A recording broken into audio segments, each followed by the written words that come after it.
கர்த்தருடைய பரிசுத்த நாமத்திற்கு மகிமை உண்டாவதாக. ஸ்தோத்திரம் அப்பா, உம்மை துதிக்கிறோம் ஆண்டவரே. இந்த காலை வேளைக்காக உமக்கு நாங்கள் நன்றி செலுத்துகிறோம் அப்பா. ஹல்லேலூயா ஹல்லேலூயா ஹல்லேலூயா. தேவனை தேடுகிற உணர்வுள்ளவன் உண்டோ என்று பார்க்க தேவன் பரலோகத்திலிருந்து மனுபுத்திரரை கண்ணோக்கினார் என்ற வார்த்தையின்படி கர்த்தாவே இயேசுவே, உம்மை தேடுகிற உணர்வை இன்னும் அதிகமாக எங்களுக்கு நீர் கட்டளையிடும்படி நாங்கள் செபிக்கிறோம் அப்பா. எங்களை உணர்வுள்ளவர்கள் ஆக்கும் ஆண்டவரே. ஸ்தோத்திரம் ஸ்தோத்திரம் ஸ்தோத்திரம் ஸ்தோத்திரம் ஐயா. கிருபை தந்து வழி நடத்துவீராக. ஆவியாத்மா சரீரத்தை இரத்தத்தால் கழுவும், எங்களை பரிசுத்தப்படுத்தும். விழித்தெழும்பி வேகம் செல்லுவோம் சபையோரே, இதோ மணாளனே வருகிறார், இதோ மணாளனே வருகிறார். ராக்காலமும் செல்லுதே, பகல் சமீபமாகுதே, இருளின் கிரியை யாவையும் அகற்றுவோம்.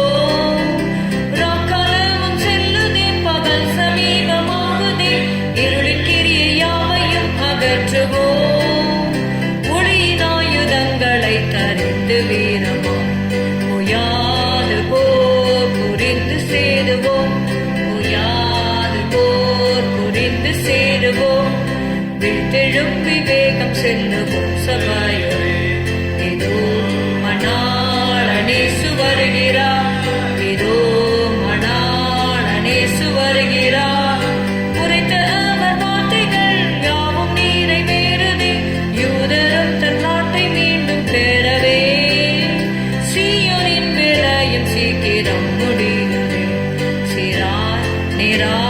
நடந்து செல்லுவோம், சிராய் நிராய் நடந்து செல்லுவோம். விழித்தெழும்பி வேகம் செல்லுவோம் சபையோரே, இதோ மணாளனே வருகிறார், இதோ மணாளனே வருகிறார். தலைகளை உயர்த்துவோம், நம் ரட்சிப்பு நெருங்குதே, நிலையான நகரம் வேறிங்கில்லையே. நித்திய கன மகிமைக்கு இணையாவோம், எக்காலம் பாடும் துன்பம் யாவுமே, எக்காலம் பாடும் துன்பம் யாவுமே. விழித்தெழும்பி வேகம் செல்லுவோம் சபையோரே, இதோ மணாளனே வருகிறார், இதோ மணாளனே வருகிறார். சற்று நேர ஜீவியம் எங்களுதிடம் கூடாரமே, உற்றதோர்க்கை வேலையற்ற வீடங்கே. ஏகமாய் புது பெலன் தரித்து தீரமோ, சுராதி ஜீவன் வைத்து வாருமே, சுராதி ஜீவன் வைத்து வாருமே. சற்று நேர ஜீவியம் அழிந்திடும் கூடாரமே, உற்றதோர்க்கை வேலையற்ற வீடங்கே. சற்று நேர ஜீவியம் அழிந்திடும் கூடாரமே, உற்றதோர்க்கை வேலையற்ற வீடங்கே. ஏகமாய் புது பெலன் தரித்து தீரமோ, சுராதி ஜீவன் வைத்து வாருமே, சுராதி ஜீவன் வைத்து வாருமே. விழித்தெழும்பி வேகம் செல்லுவோம் சபையோரே, இதோ மணாளனே வருகிறார், இதோ மணாளனே வருகிறார். சங்கீதம் 39:4. Let's turn our Bibles to Psalm 39 and verse 4. கர்த்தாவே, நான் எவ்வளவாய் நிலையற்றவன் என்று உணரும்படி என் முடிவையும் என் நாட்களின் அளவு இவ்வளவு என்பதையும் எனக்கு தெரிவியும். Lord, make me to know mine end and the measure of my days what it is, that I may know how frail I am. இங்கே பார்க்கிறோம், எதுதூன் இடத்தில் ஒப்புவித்த தாவீதின் சங்கீதம் என்று சொல்லி தலைப்பு சொல்லப்பட்டிருக்கிறது. யாருமே நம்முடைய வாழ்க்கையில முடிவை பற்றி அவ்வளவாக சிந்திக்க விரும்புவதில்லை. ஆனால் கர்த்தருடைய பிள்ளைகள் நிச்சயமாகவே அவர்களுடைய முடிவை குறித்து சிந்தை உள்ளவர்களாக, எண்ணம் உள்ளவர்களாக இருக்கிறபடினாலே தான் அவர்கள் இந்த உலகத்திலே இயேசுவை ஏற்றுக்கொண்டவர்கள் தங்களால் இயன்ற வரைக்கும் அவர்கள் பிரயாசப்படுகிறார்கள். அப்போஸ்தலனாகிய பவுல் சொல்லுகிறார், நான் அடைந்தாயிற்று அல்லது முற்றும் தேறினவனானேன் என்று எண்ணாமல் நான் எதற்காக பிடிக்கப்பட்டேனோ அதை நான் பிடித்து கொள்ளும்படி ஆசையாய் தொடர்கிறேன். So whatever they have accomplished, they don't get the satisfaction, because eternity we are going to live with Jesus forever. அதற்காக இந்த உலகத்திலே நமக்கு கொடுக்கப்பட்ட அந்த வாழ்நாளிலே நம்மால் இயன்றதை தேவனுடைய ராஜ்யத்தின் மகிமைக்காக நாம் செய்யும்படி அழைக்கப்பட்டிருக்கிறோம். உபாகமம் 32, 28, 29 நம்ம வாசிக்கிறோம். இங்கே நம்ம பார்க்கிறோம், நான் எவ்வளவாய் நிலையற்றவன் என்று உணரும்படி என் முடிவையும், நம்முடைய முடிவை குறித்து ஒரு உணர்வு நமக்கு நிச்சயமாக இருக்க வேண்டும். A good man is satisfied of himself. நல்ல மனுஷன் தன்னிலே தான் திருப்தி அடைவான் என்று எழுதப்பட்டிருக்கிறது. நம்முடைய வாழ்க்கையை நினைக்கும் பொழுது நமக்குள்ளே ஒரு திருப்தி இருக்க வேண்டும். அப்போஸ்தலனாகிய பவுல் தன்னுடைய எண்ட் ஆஃப் ஹிஸ் லைஃப் வரும்பொழுது அவர் சொல்லுகிறார், நல்ல போராட்டத்தை போராடினேன், ஓட்டத்தை முடித்தேன், விசுவாசத்தை காத்து கொண்டேன், இது முதல் நீதியின் கிரீடம் எனக்கு வைக்கப்பட்டிருக்கிறது.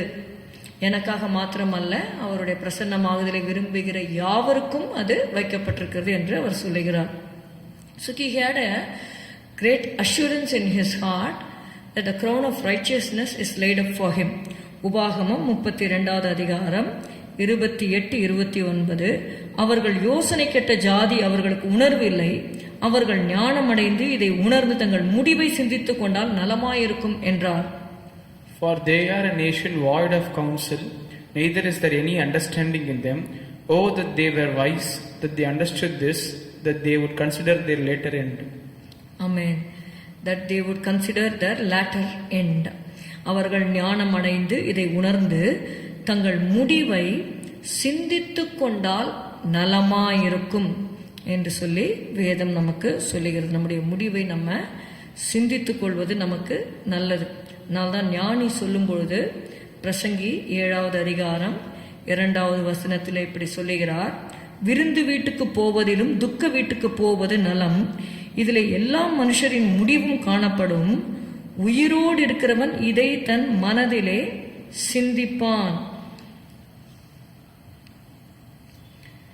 Ecclesiastes 7:2. It is better to go to the house of mourning than to go to the house of feasting, for that is the end of all men, and the living will lay it to his heart. The living will lay it to his heart. The living will consider it. உயிரோடு இருக்கிறவன் இதை தன் மனதிலே சிந்திப்பான். நம்ம சிந்திக்க வேண்டும் என்பது தேவனுடைய சித்தமாயிருக்கிறது. உபாகமம் 32, 29. தங்கள் முடிவை சிந்தித்து கொண்டால் நலமாயிருக்கும். நம்ம தேவனுடைய கட்டளைகளை நம்ம பார்க்கிறோம். ஒன்றுமில்லை, இந்த யோவான்ல நீங்க பார்த்தீங்கன்னா யோவான் 3, 5வது வசனம், இயேசு பிரதியுத்தரமாக, ஒருவன் ஜலத்தினாலும் ஆவியினாலும் பிறவாவிட்டால் தேவனுடைய ராஜ்யத்தில் பிரவேசிக்க மாட்டான் என்று மெய்யாகவே மெய்யாகவே உனக்கு சொல்லுகிறேன். இந்த வசனம் பார்த்தீங்கன்னா இட்ஸ் a simple verse. இந்த வசனத்துக்கு, இந்த அடிப்படையான ஒரு சத்தியத்திற்கு கூட கீழ்ப்படியாமல் இருக்கிறவர்கள் அநேகர் உண்டு.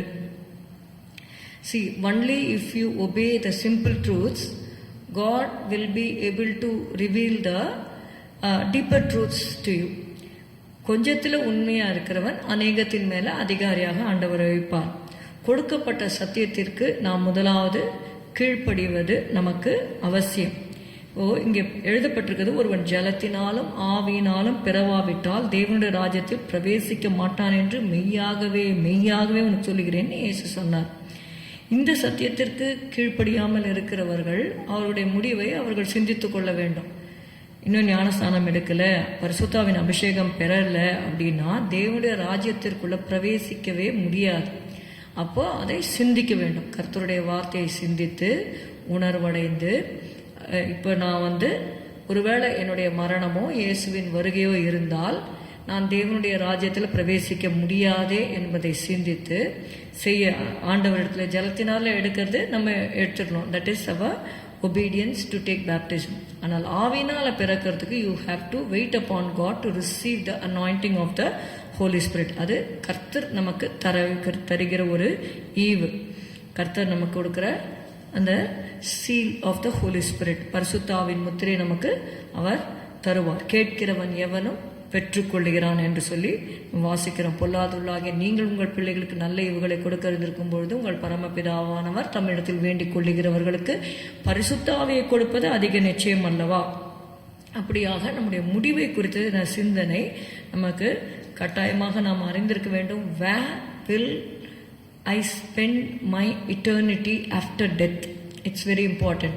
Many people, they don't want to talk about death. இந்த உலகத்தில் இருக்கிற வரைக்கும் மனம் போன வாழ்க்கையை வாழ்ந்துவிட்டு நான் பரலோகத்திலே தேவனோடு இருப்பேன் என்று நாம் கனவு காண முடியாது. கடவுள் பரிசுத்தமுள்ள தேவனை நாம் தொழுது கொள்ளுகிறோம். அப்போது அவருடைய நீதி நியாயங்களை நாம் கை கொண்டு அதன்படி வாழ்ந்தால் மட்டுமே நம்மால் பரலோகத்திற்கு போக முடியும்.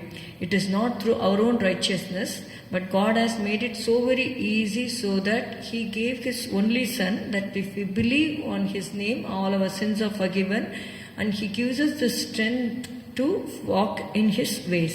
அவருடைய வழிகளில் நடப்பதற்கு அவர் நம்மை பலப்படுத்துகிறார், அவருடைய ஆவியை நமக்கு கொடுக்கிறார். What we need to do is just we have to ask Him, and whatever God shows we have to obey Him. அவருக்கு கீழ்ப்படிய வேண்டும். இந்த கல்லனை குறித்து லூக்கா 23:42-43 நம்ம வாசிக்கிறோம்.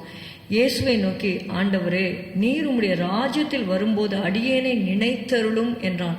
இந்த கல்லனுக்கு he knows that he is going to die, but he wants to know how he is going to spend his eternity, whether in hell or heaven. இப்போ இது வரைக்கும் அவன் திருடினதுனால்தான் இப்போ சிலுவை மரணத்தை அவன் ஏற்றுக்கொண்டு அந்த பனிஷ்மெண்ட் வழியாக அவன் போகிறான். அவன் பார்க்குறான், இயேசு ஒரு பாவமும் செய்யவில்லை என்று சொல்லி அவன் பார்க்குறான்.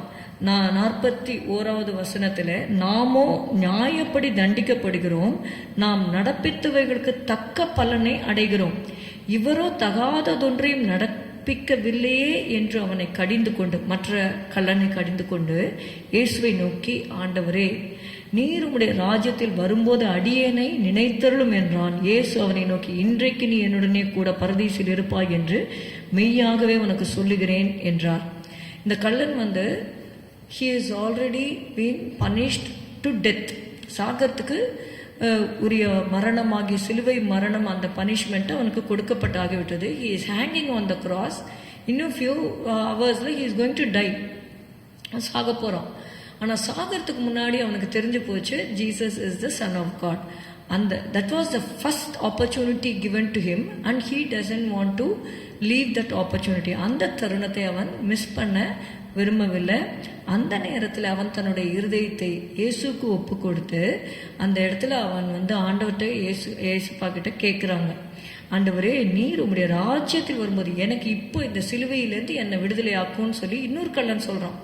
அவனுக்கு வேண்டியதெல்லாம் இந்த உலகத்தில் நான் நல்லா இருக்கணும், இந்த உலகத்தில் நான் தப்பு பண்ணால் கூட எனக்கு பனிஷ்மெண்ட் வரக்கூடாது, நான் எப்படி வேணாலும் வாழ்வேன், ஆனால் கடவுள் என்னை ஆசீர்வதிக்கணும்.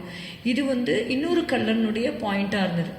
ஆனால் இந்த கல்லன் என்ன சொல்கிறான்னா, நான் நியாயப்படி தண்டிக்கப்படுறோம், தப்பு செஞ்சதுனால இந்த தண்டனையை அனுபவிக்கிறேன், பட் அட்லீஸ்ட் ஆஃப்டர் டெத் ஆகுது என்னுடைய ஆத்மா நரகத்தில் போய் வேதனைப்படக்கூடாது அப்படிங்கிற அந்த உணர்வு அவனுக்குள்ளே இருந்தது. அவன் தன்னுடைய முடிவை பற்றி அவன் ஒரு உணர்வடைந்து ஞானம் அடைந்து அவனுடைய முடிவை சிந்தித்து கொள்ளுகிறான். சிந்தித்ததினால தான் அவன் ஆண்டவர்கிட்ட கேட்குறான். அதற்கு பதில் இயேசு சொல்லுகிறார்.